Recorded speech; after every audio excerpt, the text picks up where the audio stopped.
Okay, so today is Wednesday the 9th of April 2014, and Tom and Maureen Topley are talking about their experiences in Harlow as part of the miners support group in Harlow. Alright, so the first thing I want to ask you then is, can you just tell us about how the support group originated then? You want to say? Go on, what you were saying. Well, okay. There was a meeting called, say, like by Ian Turner at the time, who was the instigator of it all and the organiser. And he also was a Labour Party member. We at the AUW hall, he called a meeting there, and to set up a miners support group just after the miners strike had started. Right. And we got. This meeting going, quite a well attended meeting anyway. We got it off the ground, and we agreed that we would support the Kent miners. We made contact from then on with the Kent miners. Right. That was the first instigation, and we got Right. off the ground by that. How many people were there? Well, there must have been about 50 people at least there, I think, anyway. Okay. And that was the size of meetings anyway. That was reasonable size meetings at that particular time. And were they trade unionists or political activists? Possibly, yeah, but the trade unionists, which because it was quite a few. There was like a Cossers that it was in. There was Medishield. There was Standard Telephones, UG, and so I think there was quite a few people that was involved at the time. And obviously, the Labour Party was quite strong and quite big at the time compared to today. Well, Harlow Trades Council was a part of it as well, yes, as a whole of the body, really. So how come Ian Turner took the initiative to do that then? Do you know?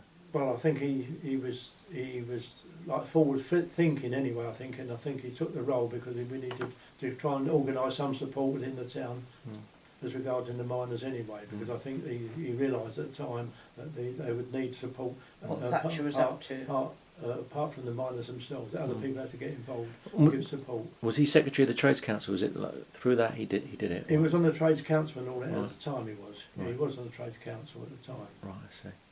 Okay. And what were things like in Harlow before the strike? Was there a strong Labour movement before the strike? Well, I think we took it as normal at the particular time, but obviously as we look back over time, the Labour movement as a whole in Harlow was quite strong, really, yes.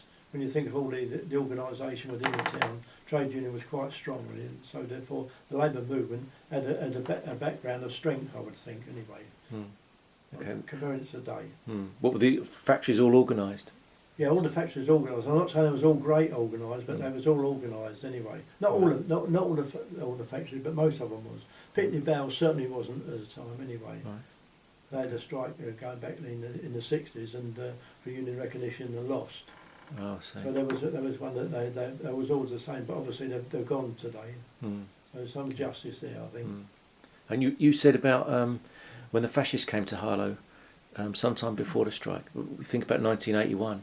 Yes, about that time, really, yes. And they came to the Harlow town station, and the response from the people of Harlow was fantastic, really. Anyway, and we tried to stop them. The police let them march. They went around the outside of the town, didn't go into the town. We sat down in the road and we caused quite a bit of disruption at the time. It was really well attended. There was young people, old people, and it's quite you know, Paul, because you was there yourself anyway. One of your first instances of getting involved in the struggle, and I think it was a fantastic effort. And so I think it was quite strong, really. Yes. It was so strong, in fact, that the police couldn't let the National Front march around the town. They had to they marched them back down to the station again. We threw them out of the town. Okay. All right. So how was the support group organised then? What was its kind of structure? Can you remember? Well, there was. I would think to casting my mind back there. It was organised to. There was miners that came to Harlow, and because they was campaigning in Harlow, so there was accommodation. That was one of the big thing, that they had accommodation when they come in, so it was looked after by people. There was like feeding the miners as well. Other people, apart from the people that accommodated them, they was going into people's houses for meals during the week and all that. Right. And in the town centre we had collections every Saturday. Yeah, it was in the town centre every Saturday. With meetings and collections. That was the support group and the miners themselves collecting every all day, because they're all day Saturday, so there's people in the morning, people in the afternoon. Really? To do shifts. How many people would turn out for that? Well, I think there was about well, I'd say there was like in 2 shifts. So there was I always remember there must have been sort of at least 6 people or 8 people in the morning, and 6 people in the afternoon, plus the miners themselves as well. And that was always like 3 or 4 anyway there. And was that organised by Interna then? That Well, sort of rota there was and other people as well, but he Other was people as he was the backbone behind it, the driving force. Let's say. He was the organiser. Yeah, there was lots of people doing things, you know. Mm. And I can't sort of name them all, but there's lots of people involved in doing all manner kinds of things. But he was the kingpin of it all. Okay. So were there? The chants were involved as well. So what about were there workplace collections then? Were members of the support group, you know, collecting in workplaces and bringing that to the support group? How did that work? Yes, well, it was like the union in each factory would be organised with the shop stewards that they would collect money through every week, and it was passed on to the support group. That was roughly, I'll say, throughout the year, was roughly £1,000 a week anyway. Was that? Yeah, so you know, Harlow really did themselves proud, I think, anyway. Okay. United front, let's say. Okay, and so you were supporting the Kent miners at first. Is Yes, that right? yes. So in turn made contact with the Kent sorry, miners. From the north. Yeah, sorry, we've missed a part there. Yes, we did. But anyway, the miners' union, the NUM, came back and said to us, could we change? And because the Kent miners were well supported within the south of England, and the Nottingham miners was the people that was hard done by, because they was under attack because people working in the area as well. And there wasn't a great support, so we took on the Nottinghamshire miners anyway. And that's what, sorry, we changed. I should have said that earlier, but we changed over. We supported them. Right. That was the miners that came and stayed here and so forth at that particular time. So did the Kent miners come to Harlow first, or did it happen very quickly? It happened quickly. We didn't really get too far down there. I think they did come down. We had meetings with them, but we hadn't got off the ground really. It was really the Nottinghamshire miners that we got off the ground with anyway. Really, but it was pretty desperate at the time. Yeah. We started the collections first, if you know what I mean, but we hadn't got many people come because. Anyway, that's how it. That's to my knowledge. Going back a long time now, I think. So were you collecting food or were you collecting money? We collected both. Collected food and money. We had buckets, you know, to collect all the funding. Money was the big thing, I think, anyway, because you know that's it. And there was other things. Tins of goods and things like that. I think so, in packets. And also dried goods. There was a couple. There was I know in fact because I got involved with them as well. Was Jim Rogers and Bob Hickey. They took up some logs and all that from. They drove it up. Jim drove them up. So there was like so they supported them to keep themselves warm, like with logs. Right. So that was another thing they did as well. Okay. So who were the kind of leading figures in the support group then? Who was kind of driving it forward? So you mentioned Ian Turner. I have to say that Bill Rammell as well was.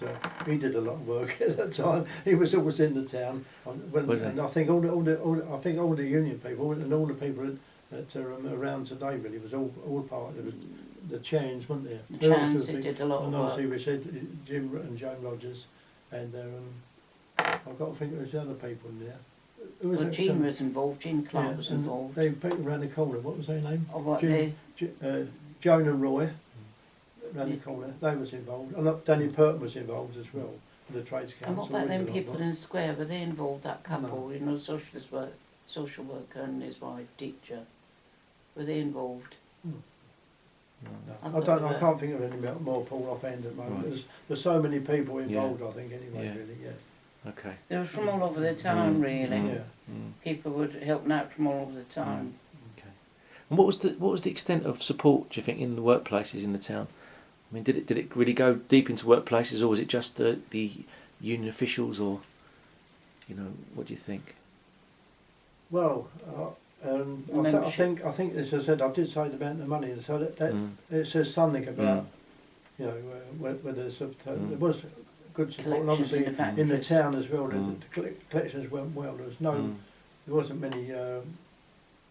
Was much hostility? I don't think so. I can't remember being much hostility. That's interesting because there was quite a lot of hostility from the press, wasn't there, and from the TV about the strike. Yeah. But it didn't necessarily reflect itself amongst No, I ordinary can't people in the recall town? it did, if you know what I mean. No, I mean there was always Well, trying they to were get all out of it. the press was supporting Yeah. Thatcher, wasn't they? Yeah. Yeah, they wanted a break for, and obviously when the UDM as it was came out, then that put a wedge between them. And I think they was always looking for ways around it or so. And but recalling it, to the best of my knowledge, I think it was quite pretty strong within Harlow anyway, wasn't it? Oh, really? well, the support from Harlow was terrific. Yeah. I mean, I don't think you could have asked much more. And I think if everybody throughout the country had done as much as what Harlow did, then I think that there might have been a different story behind it. You see. Okay. All right. I wanted to just ask a little bit about the relationship with the Notts miners, then, if I can. So, can you tell me? Do you know how many miners stayed in the town, and sort of how often did they come into the town? I don't know what. I don't know. I can't recall. I don't know how often they came. I can't I think remember they came the at least. numbers. I think. Yeah. I think there was quite a lot actually. I mean, I think the Communist Party did quite a bit, didn't they? Yeah, well, it's everybody. But I mean, I don't know. I'm not sure about the numbers. Do you see what I mean? But you can say that miners came here, didn't they? Well, we had miners here. We had parties here for the miners to give them a chance to relax, you know, and the house was absolutely packed, you know, with miners and lefties. They used to come here, didn't the miners would come here like 3 of them used to come over 2 weeks or every 2 weeks or 3 weeks. They used to come for meals and as well, didn't they? That went on all year really. All year. They changed over, yeah. So. What was that? Once a week they'd come here. Well, so it was either every fortnight or every 3 weeks. Sometimes it's 3 weeks. Right. Now other people came as well, didn't they?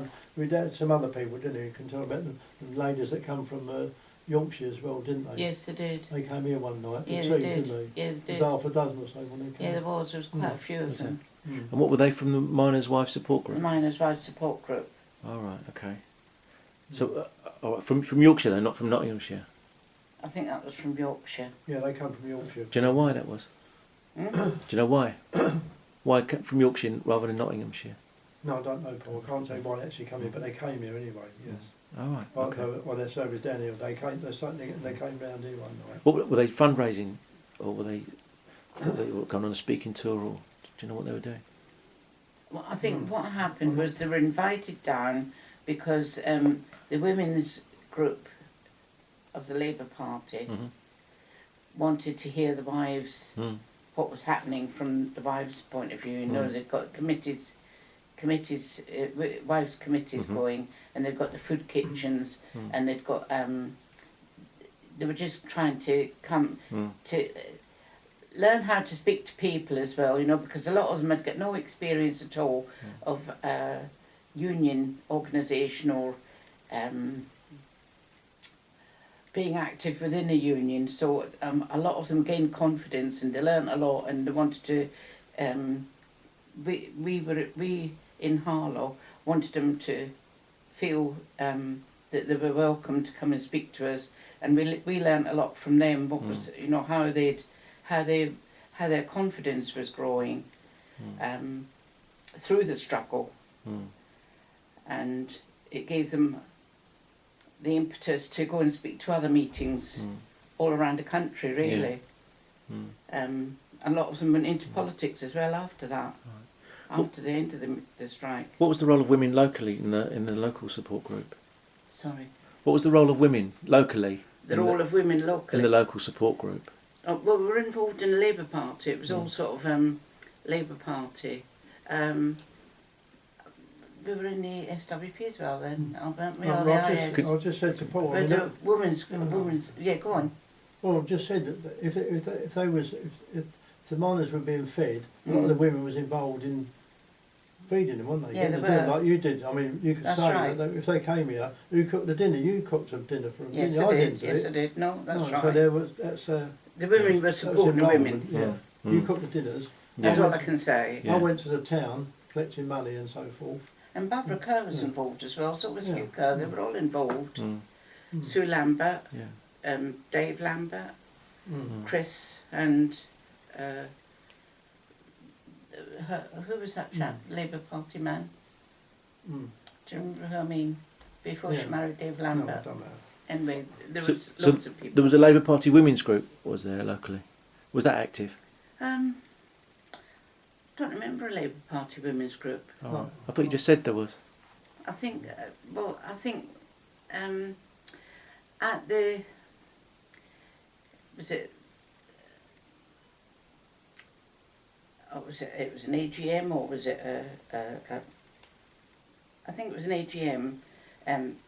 The women in the Labour movement at that time decided they wanted to hear what the women of Yorkshire Right. had to say. Yeah, All right, I think Okay. that was the way it happened. I see. Okay. All right. Then. Was there support from different communities in the town at all? Was that sort of noticeable? I don't remember that. Don't remember anything. No, I don't. No. No. Okay. No. All right. So There might have been. I mean, there yeah, might be part of not what that you Other you said. friends. not that you Yeah, know but of. and then I No. wasn't aware of that. No. But don't Okay. forget, we was leading their lives as well. Yeah. So we had to go to work and do Yeah, other things. yeah, So yeah, I didn't, you know. yeah. Well, do you know? So do you know how much was raised by the support group? You said you thought about Well, £1,000. Yeah, so I think that was pretty consistent. Yes, throughout the year. So I don't know what that was. Throughout the whole year. Did most of that come from the town centre collections on a Saturday, or was most of that Well, through I mean, workplaces? Well, workplace as well, Workplaces. because when it's all put in together, really. Yes, right. yes. Right. I mean, there's lots of work going on within the factories that Was there? obviously, because someone's got to go and collect the money somehow, Mm. and so it was done like that as well. Really, yes. I see. So that we've relied on the people, Mm. like the union organisation within the factories, really, Mm. apart from the town. Yeah. Okay. And what about the politics of those involved in the support group? Were there different political, people with different political views involved, or was it, just fairly uniform in terms of political outlook on the strike? It was trying to politicise people, didn't it? Yeah. I'm trying to put it the best way as I see it. I mean, there's different levels of politics anyway, because some were quite good, involved in politics, understood politics. Other people, it was just a reaction because they was in the situation. Yeah. And obviously that's another way of learning the politics anyway. And so therefore they was finding out things. And obviously, as you know, because it went on for such a Yeah. long period of time, so Yeah. wherever they started, they all certainly learned anyway. Yeah. And certainly dealing with the police and so forth anyway. What about locally, though? The Locally, political oh. politics of people locally. Was it driven by the Labour Party, or was it driven by by Well, I trade think- unions? Or I think I have to say, Easy. it was like, as I say, obviously the TUC and, Mm. and the Labour Party was the strongest force, Mm. because they always have been the Mm. biggest force anyway. But there's other people that joined in anyway. Mm. And there's all like, I would say, like, you could say the best of a united front anyway, Mm. if you wanted to look at it. Yeah, there was a united United front. front. Yeah, Mm. and it all came together anyway, really. Yeah. Worked together in the interest of Right. supporting the miners. Right. Yeah. That, Okay. that was the politics of Yeah. it all, really. And I think So was we all that unity maintained throughout the strike? I think so. Yeah. Locally. I think everybody was really disappointed at the end Mm. and very saddened Mm. at the end, anyway. Really, Mm. because obviously Yeah, the outcome, yeah. the miners themselves didn't deserve what they got at the end, anyway. Mm. And what happened to all them people in their lives, Mm. and affected their lives, and the punishment they took afterwards as well. It wasn't just ending there; it went on forever, and we're still around today anyway. Mm. The legacy's still there, and we haven't done nothing about it. That's the sad thing about it. Mm. We haven't changed things. Okay. So you don't feel there were any sort of any divisions locally then about the strike? You feel that the unity was pretty much maintained, really. There wasn't any, or was there any hostility to the way that the Labour Party leadership were conducting the campaign? Was there a feeling of was there a political difference between the local group and say the Labour Party leadership, or Norman Willis and the TUC leadership? Did that express itself at all? Well, I think there were lots of things that happened, because obviously things happened at the time, and a lot of things didn't go as they should have gone in that. The support outside anyway, really, and obviously, as you said, there was the Labour Party itself could have done better anyway. Leaders of the Labour Party could have done better in better situations. They John could have and done Elsie better. Bowers were very good as well, weren't they? Yeah. So, but I think there was lots of talk around the time. But I think, as I say, look, for here, I think everybody did their best Yeah. within Harlow. That's Yeah. the point I was making. Okay. anyways. I think we was disappointed, obviously, and obviously people did let us down in that. But I think we all took it to heart anyway. Really, I think there was a really, as I say, apart from the United Front, there was a very strong feeling towards the miners and their plight anyway. Really, we was all very sympathetic towards them. So, was there any connection between the Harlow support group and other support groups in Essex? Was there any kind of link up or anything like that? I don't think. Well, as I say, I don't know that one, but obviously the miners' union themselves was that was a part of their organisation. We just followed in to help them. So I don't think that if there was weak somewhere else or things happened, I don't think it's because of us. There might much we could have done here, or they could have. I think it was they all. I mean, the miners' unions themselves organised that. Themselves. I don't think we did nothing more than what I've just said around the town. Okay. Best of my knowledge, that is anyway. There might have been other people gone off and met, but I don't know of that at all. Okay. So do you know what the miners were doing locally? Were they taking part? Because I know there were miners that were staying in Thurrock that were picketing Tilbury Power Station. All right. But were the miners in Harlow doing things like that as well? Do you know? I don't know of that, Paul. No. They were just fundraising. I think so. It's best of my knowledge. I could be wrong. I don't know. Yeah. Unless they went off somewhere else and done things. Yeah. But they was certainly going into factories and meeting the union within the town organisation and so forth. I don't recall them going anywhere doing anything else. I don't know. I think there was things happening because they weren't all together in the town at the same time. But I can't recall exactly what. But I know they had to go to different places. Right. I don't know if it was to speak or if it was to. And that was that coordinated by the NUM? By the NUM, because a lot of them they were doing flying pickets as well, weren't they, at the time? Right. Okay. They had to go off. But not from here, there was nothing here, was there? No. I can't remember, I'm not too sure. No. I know some of them had to go off. That was all gone. And that's what I thought was going on at that time. I know they had a break. I could say there's a camp in Essex somewhere. Anyway, they organised a holiday as a bit of relief for the children. For the young children that come, and a lot of them organised it themselves. A lot of the women came down as well, and they to look after these kids within this camp for a week or so. And a couple of them came here one night for a break, and they came here for some tea one night. And because it was quite difficult at times with the kids and so forth. And it was quite exhausting. So there was other things within, like there, to keep them going as well, really. So I expect they was busy, and obviously they had to do the work within Nottingham as well. Yeah. So that was all Notts NUM controlling all that kind of activity, was it? Yes. It wasn't NUM. Yes. It wasn't the NUM centrally. Yeah. In Barnsley, it was Nottinghamshire that were organising that. Well, the things I spoke about, they did do that. Yes. Okay.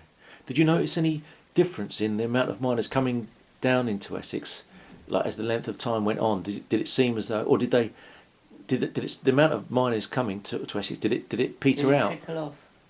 Did it peter out? Can you remember? No. Well, right up to the end, I think there was all coming here as far as I know. It didn't sort of peter itself out. I thought it was the whole year that I think the momentum kept going because they were so angry. Yeah. I mean, the longer they were out, Thatcher was getting more and more shrill and strident, and it was the miners were absolutely solid. Did